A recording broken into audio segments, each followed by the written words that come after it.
ओम नमो भगवते वासुदेवाय नमः। श्रीमद् भगवत गीता जी का 9वां अध्याय।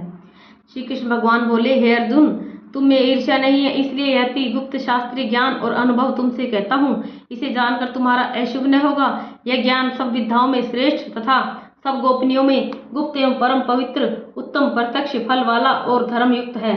साधन करने में बड़ा सुगम और नष्ट नहीं होता। हे परंतप, इस धर्म पर जो श्रद्धा नहीं रखते वे मुझे नहीं पाते और इस मृत्यु युक्त संसार में बार बार लौटते हैं। मैं अव्यक्त हूँ और मैंने ही यह सब जगत प्रकट किए हैं। सब प्राणी मुझ में स्थिर है, किंतु मैं उनमें नहीं हूँ। मुझ में सब भूत भी नहीं है। मेरा यह ईश्वरीय कर्म देखो। मेरी यह आत्मा सब भूतों का पालन करती हुई भी नियत नहीं है। जिस प्रकार सर्वत्र बहने वाली महान वायु समस्त आकाश में व्याप्त है, उसी प्रकार सर्वत्र भूत मुझ में है, ऐसा समझो।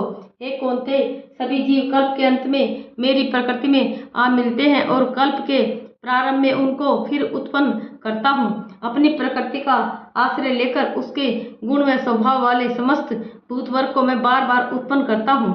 हे धनंजय, मेरे ये कर्म मुझे नहीं बांधते, क्योंकि मैं उदासीन की तरह इनमें आसक्त नहीं हूँ और स्थिर हूँ। मैं अध्यक्ष होकर प्रकृति द्वारा चराचर जगत को उत्पन्न करता हूँ। हे कौन्तेय, इसी कारण यह जगत बनता बिगड़ता रहता है। मूर्ख लोग मेरे परम स्वरूप को नहीं जानते कि मैं समस्त चराचर का स्वामी हूँ। जो मुझको मनुष्य जानकर मेरी अवहेलना करते हैं, उनकी आशा व्यर्थ, कर्म निष्फल, ज्ञान निरर्थक, चित्त भ्रष्ट हैं। वे उस आसुरी शक्ति के वश में हैं जो मोह को उत्पन्न करती है। हे पार्थ, विवेकी जन जो दैवी प्रकृति में स्थित हैं, वे मुझे संसार का आदि अविनाशी जानकर अनन्य मन से भजते हैं। वे दृढ़वर्ती सदा मेरा कीर्तन करते और भक्ति से उपासना करते हैं। कोई एकत्व से, कोई पृथकत्व से और कोई मुझे अनेक रूप वाला विश्व रूप मानकर उपासना करते हैं। स्रोत यज्ञ मैं हूँ, स्मार्त यज्ञ मैं हूँ, पितृयज्ञ मैं ही हूँ तथा औषधि, मंत्र, होम का साधन, घृत, अग्नि और होम भी मैं ही हूँ। इस जगत का पिता, माता, धारण करता, पितामह, जानने योग्य पदार्थ, ओमकार, ऋग्वेद, सामवेद और यजुर्वेद भी मैं ही हूँ। गति पालन करता, प्रज्ञ, साक्षी, निवास स्थान, रक्षक, मित्र, उत्पन्न करने वाला, संहार कारक, आधार, प्रलय स्थान और अविनाशी बीज मैं ही हूँ। मैं सूर्य रूप से तपता हूँ, मैं ही वर्षा रोकता हूँ, मैं ही वर्षा करता हूँ तथा हे अर्जुन, मैं ही अमृत और मृत्यु भी हूँ तथा सत और असत भी हूँ। तीनों वेदों के ज्ञाता, सोम पीने वाले, पाप रहित यज्ञ द्वारा मेरी पूजा करके स्वर्ग चाहते हैं और इंद्र के पुण्य लोक में पहुंचकर स्वर्ग में देवताओं के योग्य दिव्य सुख भोगते हैं। वे उस विशाल स्वर्गलोक में सुख भोगकर पुण्य के क्षीण होने पर फिर मृत्यु लोक में आते हैं। इस प्रकार तीनों वेदों के यज्ञादि धर्मों का पालन करने वाले, भोग की इच्छा रखने वालों का आवागमन होता रहता है।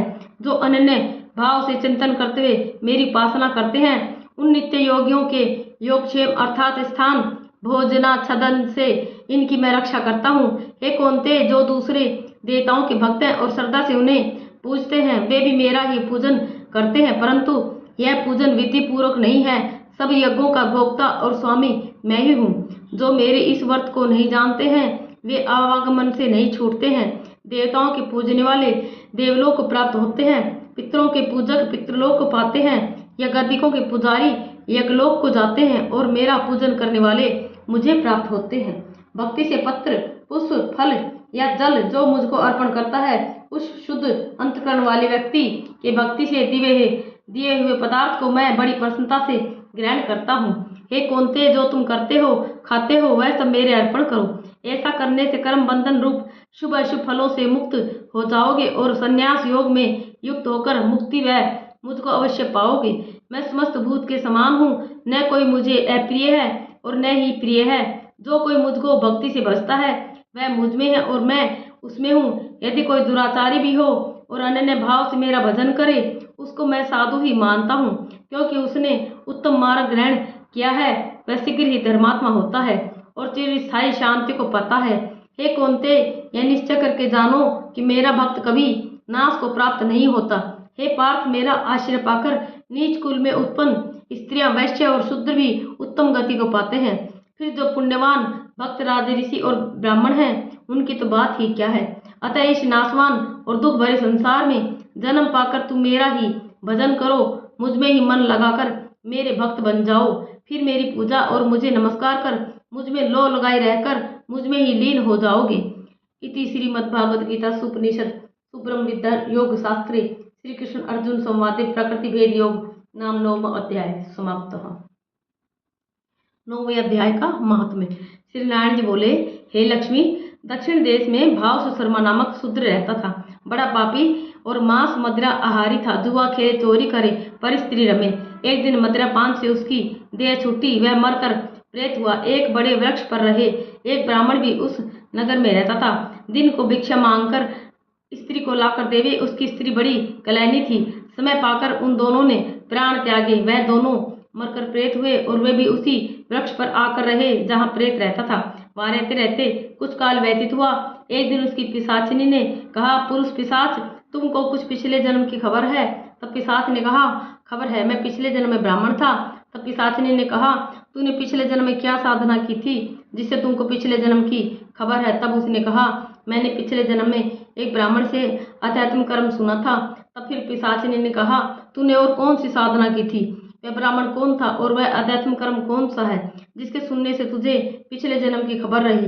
पिशाच ने कहा, मैंने कोई पुण्य नहीं किया, केवल गीता जी का श्लोक श्रवण किया है। उसका प्रयोजन यह है कि एक समय अर्जुन ने श्री कृष्ण से 3 बातें पूछी थी जो गीता जी के 9वें अध्याय में लिखी हैं। वे 3 बातें पिशाचिनी ने पिशाच से श्रवण करी। इन बातों के सुनते ही एक और प्रेत वृक्ष निकला। उसने कहा, अरे पिशाचिनी, यह 3 बातें फिर से कहो जो भी सुना रही थी। पिशाचिनी ने कहा, तू कौन है? मैं तुझे नहीं जानती।